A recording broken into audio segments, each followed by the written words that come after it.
और बुलेटिन में सबसे पहले बात बिहार की अहम खबर की, जहां से बड़ी खबर सामने आ रही है। बिहार की राजनीति से जुड़ी ये इस वक्त की सबसे बड़ी खबर है। देखिए, सम्राट चौधरी बीजेपी विधायक दल के नेता चुने गए हैं। बिहार के मुख्यमंत्री अब सम्राट चौधरी होंगे, नाम अब तय हो चुका है।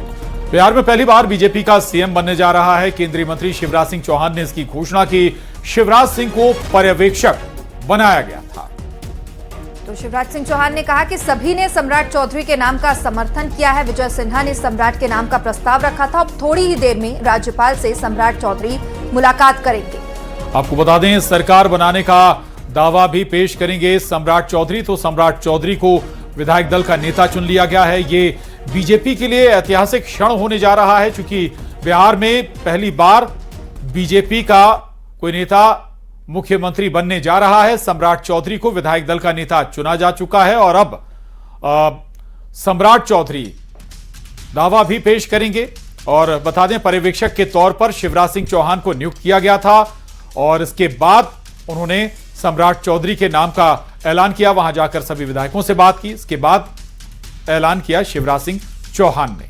दो तस्वीरें आपके टीवी स्क्रीन पर। कैलाशपति मिश्र जी, सुशील मोदी जी जैसे अनेकों कार्यकर्ताओं को मैं प्रणाम करता हूं।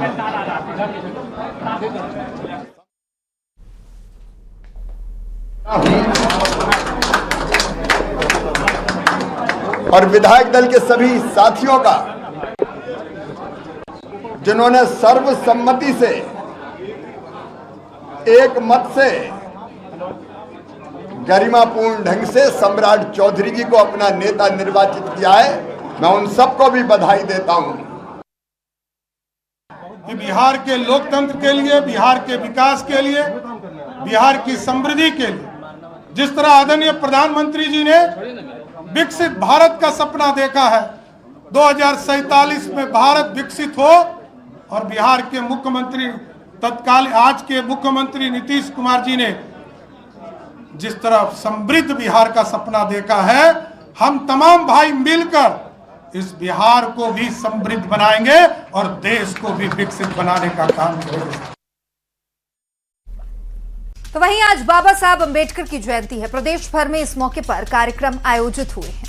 राजधानी भोपाल में कार्यक्रम का आयोजन किया गया, जिसमें सीएम डॉक्टर मोहन यादव भी पहुंचे। इस दौरान सीएम ने कहा कि बाबा साहब ने लोकतंत्र के लिए संविधान लिखकर आजादी को अमर बनाया था। उन्होंने समाज से विसंगतियों को दूर किया था। और उधर बाबा साहब की जयंती पर एक बार फिर से सम्मान और अपमान वाली सियासत देखने को मिली। बीजेपी का आरोप है कि कांग्रेस ने कभी भी बाबा साहब का सम्मान नहीं किया। और उधर कांग्रेस ने पलटवार करते हुए कहा कि बीजेपी उनके सम्मान का सिर्फ दिखावा करती है। फोटो लेकर घूमने से सम्मान नहीं होता। इसी प्रकार आज भी सीमा स्तर पर आकर पुष्पांजलि अर्पित नहीं।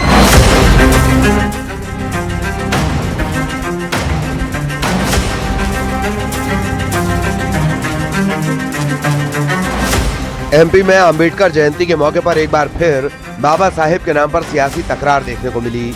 दरअसल अंबेडकर जयंती के मौके पर राजधानी भोपाल में सीएम डॉक्टर मोहन यादव ने उन्हें नमन कर याद किया। सीएम ने कहा कि बाबा साहब ने लोकतंत्र के लिए संविधान लिखकर आजादी को अमर बना दिया। यही नहीं, उन्होंने समाज से विसंगति को दूर किया। उनके सारे कदमों को आगे बढ़ाने का काम बीजेपी कर रही है। अंबेडकर जी के जीवन के जो 5 महत्वपूर्ण पड़ाव है, पांचों पड़ाव को 5 तीर्थ के रूप में स्थापित करने का भी काम किसी ने किया है, तो हमारी पार्टी भारतीय जनता पार्टी के माध्यम से हुआ है। चाहे वो अंबेडकर जी का जन्म स्थान हो, या उनकी दीक्षा स्थल हो, उनकी शिक्षा स्थल हो, या वो किसी भी स्थान पर, हमारे लिए सौभाग्य की बात है। अंबेडकर जी के माध्यम से जीवन भर हम सब उनके किए गए काम को सदैव स्मरण करेंगे।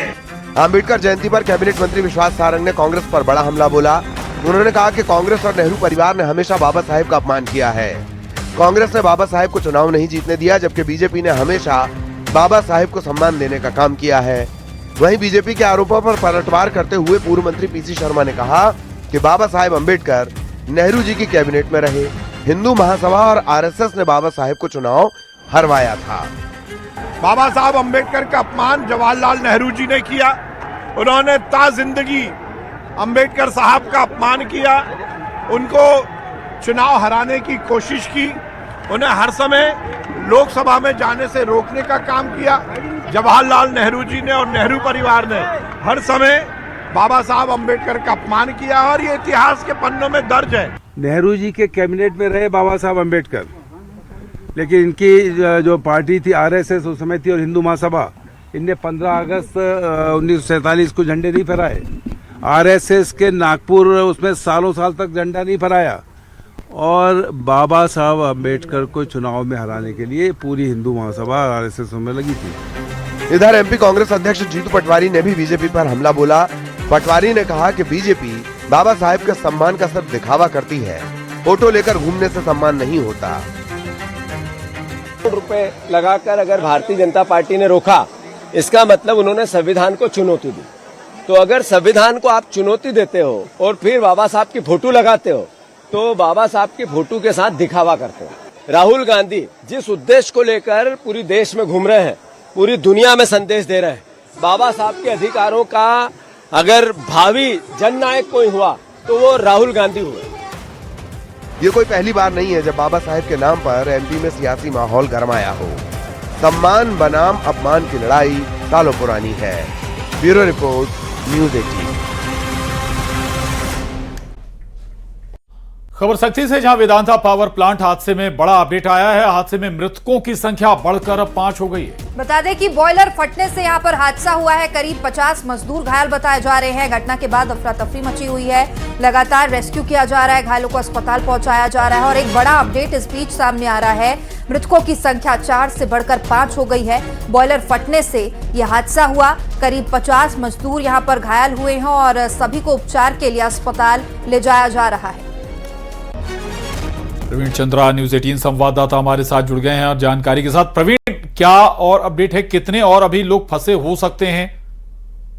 जी देखिए, पूरा मामला जो है सिंघी तराई में संचालित वेदांता पावर प्लांट की है, जहां आज दोपहर 2 बजे के आसपास जो है बॉयलर में ब्लास्ट हुए। ब्लास्ट इतना जो है तीव्र था कि उसके चपेट में आने से लगभग 40 से 50 जो मजदूर हैं वो उसके चपेट में आ गए, जिसमें अभी फिलहाल 5 जो मजदूर हैं उनकी मौत हो गई है। घटना की जानकारी मिलने के बाद जो है जिले के कलेक्टर और एसपी मौके के लिए रवाना हो गए हैं। इसके साथ ही साथ जो घायल मजदूर हैं उनको रायगढ़ के जो है फोर्ट या जिंदल हॉस्पिटल वहां रेफर किया जा रहा है। बहरहाल पुलिस प्रशासन मौके पर मौजूद है ताकि प्लांट परिसर के बाहर किसी तरह की अप्रिय घटना घटित न हो, इसके लिए बड़ी संख्या में पुलिस बल की जो है तैनाती की गई है। लेकिन पूरे मामले को देखें तो एक प्लांट की बड़ी लापरवाही सामने आती है। आखिर गर्मी का जब दिन चल रहा था और यदि बॉयलर में ब्लास्ट होता है तो क्या प्रॉपर जो है बॉयलर की जो है रिपेयरिंग या फिर मेंटेनेंस नहीं की गई थी, ये बड़ा सवाल है। आखिर इस प्रवीण, आपका जानकारी के लिए। और अब बात करेंगे दिल्ली से देहरादून तक के सफर की। ग्रीन फील्ड्स एक्सप्रेसवे का शुभारंभ हो गया है। प्रधानमंत्री नरेंद्र मोदी ने सहारनपुर में रोड शो के बाद इस एक्सप्रेसवे का उद्घाटन किया है। 6 लेन और 213 किलोमीटर लंबा ये एक्सप्रेसवे 12,000 करोड़ रुपए से अधिक की लागत से तैयार किया गया है। एक्सप्रेसवे 3 राज्यों दिल्ली, उत्तर प्रदेश और उत्तराखंड से होकर गुजरता है। तो इसके उद्घाटन से दिल्ली और देहरादून के बीच यात्रा का समय 6 घंटे से घटकर अब करीब 2.5 घंटे का हो जाएगा। प्रधानमंत्री मोदी ने अपने भाषण में कहा कि भविष्य बताने वाले लोग हाथ की रेखाएं देखकर किसी व्यक्ति का भविष्य बताते हैं। अगर देश के संदर्भ में देखा जाए तो हमारी सड़कें, हमारे हाईवे, हमारे एक्सप्रेसवे, हवाई मार्ग और जल मार्ग ही हमारी राष्ट्र की भाग्य रेखाएं। तो उन्होंने कहा कि पिछले 1 दशक से हमारा देश विकसित भारत के लिए विकास की ऐसी ही भाग्य रेखाएं बनाने में जुटा हुआ है।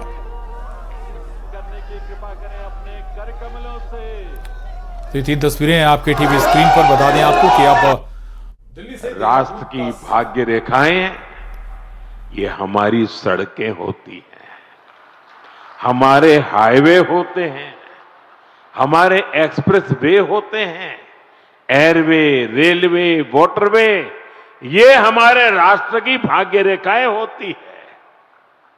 और बीते 1 दशक से हमारा देश विकसित भारत बनाने के लिए विकास की ऐसी ही भाग्य रेखाओं के निर्माण में जुटा हुआ है।